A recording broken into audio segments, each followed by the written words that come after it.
Assalamualaikum warahmatullahi wabarakatuh. Perkenalkan, saya Nurmalia, mahasiswi S1 Program Manajemen STIE Pemuda Surabaya, akan menyampaikan materi pendidikan kewarganegaraan. Pokok bahasan kegiatan belajar tatap muka ketujuh, memahami Pancasila sebagai ideologi negara. 1. Urgensi Pancasila sebagai ideologi negara. Kedua, alasan diperlukannya kajian Pancasila sebagai ideologi negara. Ketiga, sumber-sumber tentang Pancasila sebagai ideologi negara. Alasan diperlukannya kajian Pancasila sebagai ideologi negara. Masih ingatkah Anda apa yang dimaksud dengan ideologi? Mungkin Anda pernah membaca atau mendengar pengertian ideologi. Istilah ideologi berasal dari kata idea, yang artinya gagasan, konsep, pengertian dasar, cita-cita, dan logos yang berarti ilmu.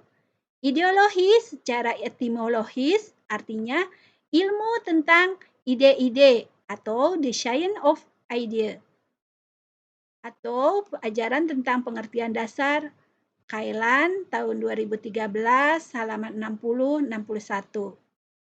Dalam Kamus Besar Bahasa Indonesia, ideologi didefinisikan sebagai kumpulan konsep bersistem yang dijadikan asas pendapat yang memberikan arah dan tujuan untuk kelangsungan hidup. Ideologi juga diartikan sebagai cara berpikir seseorang atau suatu golongan. Ideologi dapat diartikan paham, teori, dan tujuan yang merupakan satu program sosial politik. Dalam Kamus Besar Bahasa Indonesia tahun 2008, halaman 517.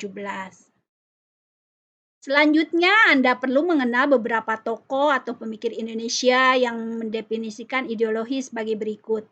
Sastra Prateja, tahun 2001, halaman 43. Ideologi adalah seperangkat gagasan, pemikiran yang berorientasi pada tindakan dan diorganisir menjadi suatu sistem yang teratur. Surjanto, tahun 1991, halaman 47. Ideologi adalah hasil refleksi manusia berkat kemampuannya menjaga jarak dengan dunia kehidupannya. Mubyarto, tahun 1991, halaman 239.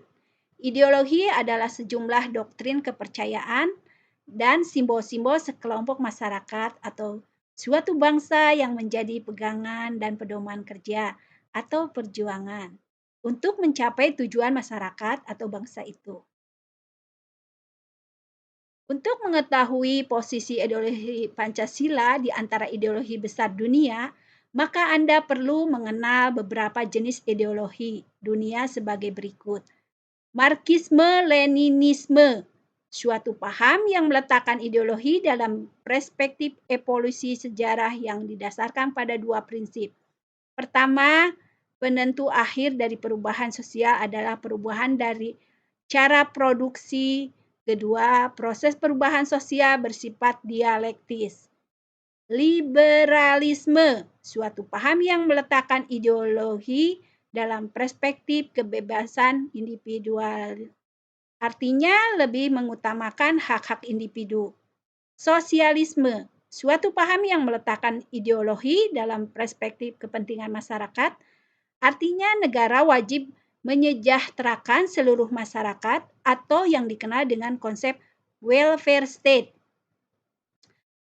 Kapitalisme, suatu paham yang memberikan kebebasan kepada setiap individu untuk menguasai sistem perekonomian dengan kemampuan modal yang ia miliki.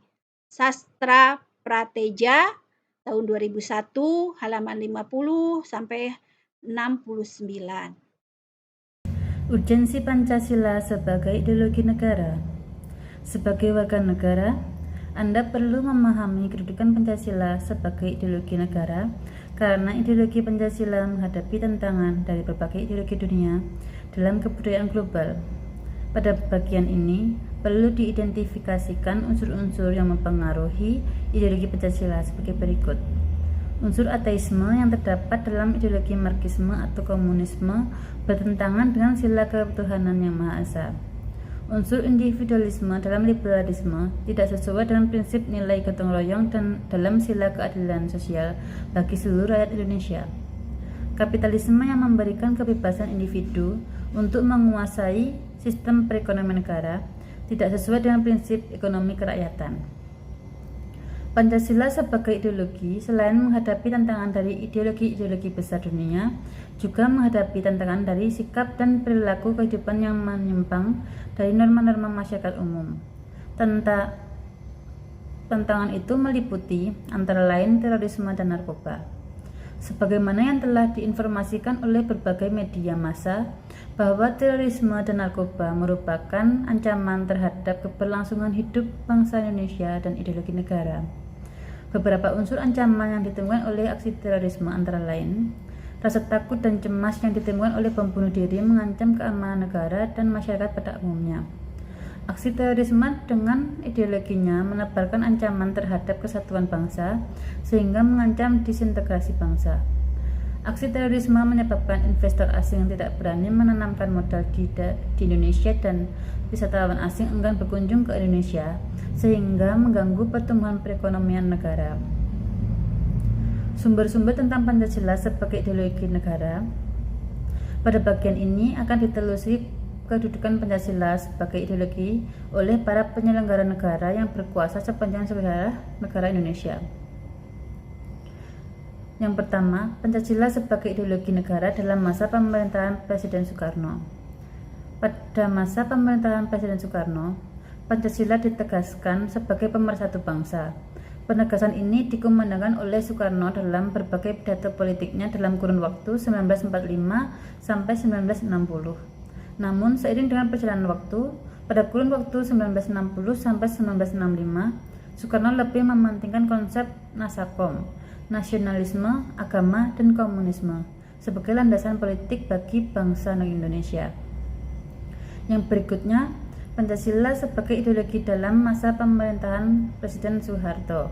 Ada pula Pancasila sebagai ideologi dalam masa pemerintahan Presiden Habibie. Pancasila sebagai ideologi dalam masa pemerintahan Presiden Abdurrahman Wahid. Muncul wacana tentang penghapusan TAP nomor 25 MPRS 1966 tentang pelarangan PKI dan penyebarluasan ajaran komunisme. Pada masa ini, yang lebih dominan adalah kebebasan berpendapat sehingga perhatian terhadap ideologi Pancasila cenderung melemah. Pancasila sebagai ideologi dalam masa pemerintahan Presiden Megawati semakin kehilangan formalitasnya dan disahkannya Undang-Undang Sikdiknas nomor 20 tahun 2003 yang tidak mencantumkan pendidikan Pancasila sebagai mata pelajaran wajib dari tingkat sekolah dasar sampai perguruan tinggi. Dan yang terakhir, Pancasila sebagai ideologi dalam masa pemerintahan Presiden Susilo Bambang Yudhoyono. Sekian presentasi dari kami. Saya Devi Listianingrum undur diri. Terima kasih. Wassalamualaikum warahmatullahi wabarakatuh.